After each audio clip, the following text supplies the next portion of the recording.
This has hands down got to be one of the greatest title fight performances of all time. The last stylebender, putting it all on the line at UFC 287 in Miami against his personal boogeyman, Alex Pereira, in one final shot to retain his middleweight title and his legacy as one of the best to do it. Chris Curtis puts it best when explaining the bitter rivalry between the two champs. Of it. I prefer Pereira, but at this point, my mind says Pereira. At this point, though, my heart says it has to be Izzy. This man has created his own boogeyman. You guys see the thing where he's like, Pereira said he only came to MMA because Izzy said like he'll be forgotten, nobody cares about him. So he followed him. I'm like, this guy took your life in kickboxing, you left to make a new life, and he followed you out of like spite. So now I kind of feel for Izzy. Like, he has to win this fight. He has a personal boogeyman, and I fucking feel for him. Like, that's a terrifying thought to know, like, everything you do, like, Alex Pereira is, like, looking over your shoulder, like, just scowling. And apparently he's the nicest man ever. I run into Pereira, like, so many times. Nicest dude ever. Very nice, very just a cool dude. But he just stands there like fucking Michael Myers in the background of Izzy's life. And I'm like, bro, I feel bad for you. You have to win. And that's exactly what Stylebender did, entering the firing range of Pereira's left hook, which in the kickboxing world had a name: Right Hook Hospital, Left Hook Cemetery.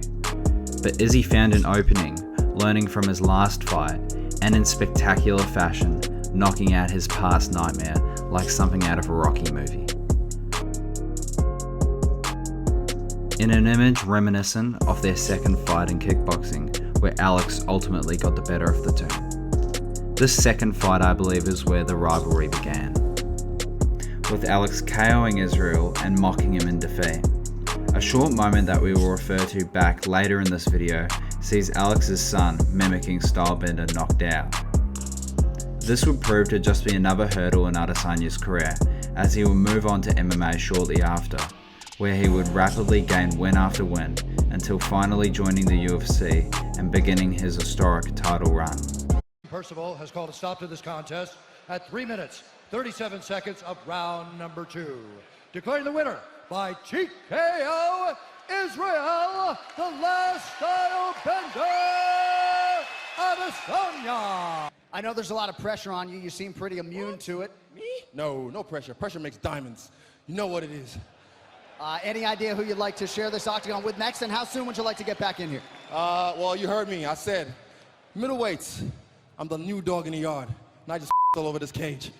Running through the middleweight division, Adesanya would take both Marvin Vettori and Brad Tavares to decision victories, before starching Derek Brunson with a first-round TKO. This would then lead to Adesanya's first time main eventing a pay-per-view, against his MMA idol, Anderson Silva, where they would put on a striking spectacular, with Adesanya taking the decision victory. With the victory over Silva, Stylebender was at the front of the line for the title shot. Adesanya vs Gastelum was booked for the interim title, and what a fight they put on, earning Fight of the Year and defining Adesanya as a force to be reckoned with. When you entered the 5th round against Kelvin, you said, "I'm ready to die." I looked at him, and I remember I call it Ese Diablo. He was looking at me, and he just had this like look, and he's just swinging his hands. And I said, "You're not gonna beat me. I'm prepared to die."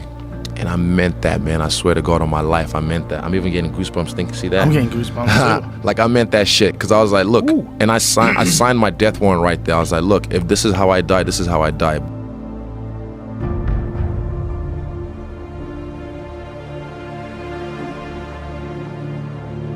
After the war with Gastelum, Adesanya got right back on his horse, preparing for the fight of his life against the champ Robert the Reaper Whittaker in the super fight between Australia and New Zealand to unify the title. Hands down, just leaning back out of the range of those kicks. He's got to be very careful.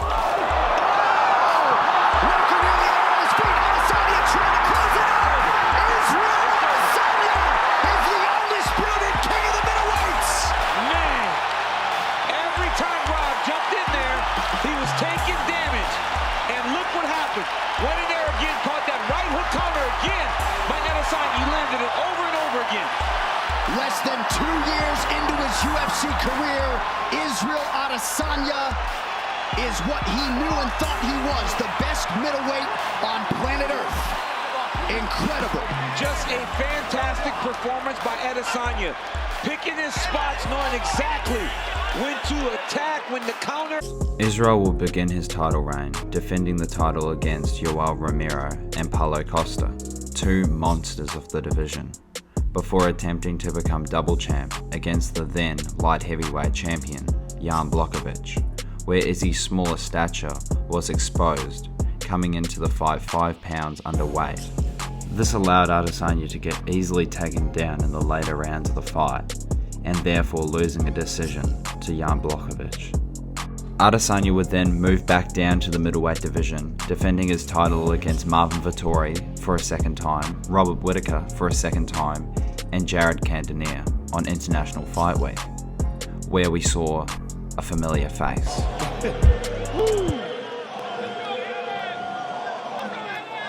So here is Alex Pereira fighting out of Danbury, Connecticut by way of Sao Paulo, Brazil. And this is a nod to his indigenous people back in his native land. Be good because he's... Oh! That's what I'm talking about. That's it. That's why. That's why. You cannot stand in front of that man. Can't play with that dude, man. That power is different. It's extraordinary. And just like that, Powhatan, Alex Pereira, Israel Adesanya's nightmare matchup in kickboxing, has just KO'd Sean Strickland, the number 4 ranked middleweight, and has earned himself a title shot against Stylebender. Pereira's had his most success to the body tonight. Oh! Here's that left hook. Here in the back! Oh, now a right. Adesanya's on one leg. Two more. Down goes the champion. Pereira trying to close the show. That'll do it. Disappointment for Adesanya.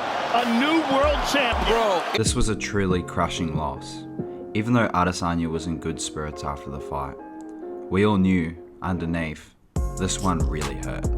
This guy had been hunting him down ever since his kickboxing days in 2016. And now Powhatan had truly taken everything from Adesanya. Not just his title reign at middleweight, but his belt, his legacy. But Adesanya got back up, and he started training really, really hard. And you could see it on Freestyle Bender, their YouTube channel, run by David Adesanya, just how hard his team was working to get this one back. The fight was set 5 months after the Madison Square Garden defeat and would take place in Miami, Florida. The media had counted out Izzy, saying he was done. He had had a good run, but it was time for Powhatan. But a storm was brewing in Miami, and that storm's name was revenge. Powhatan walks out with his iconic bow and arrow gesture. The fight is set, and they do not touch gloves, highlighting the true rivalry between the two fighters. Towards the end of the second round, Izzy is backed up against the fence in a similar scenario to when Adesanya was TKO'd in their third fight. But this time, Izzy had an answer, and he finally stopped his nightmare. And at the end of it all, Adesanya finds Alex Pereira's son in the crowd, points to him, and mimics back his father KO'd, enacting his revenge on a 12-year-old kid. Thanks for watching this video. This is Visuals MMA. If you could hit subscribe, that would be amazing, and I'll see you guys in the next one.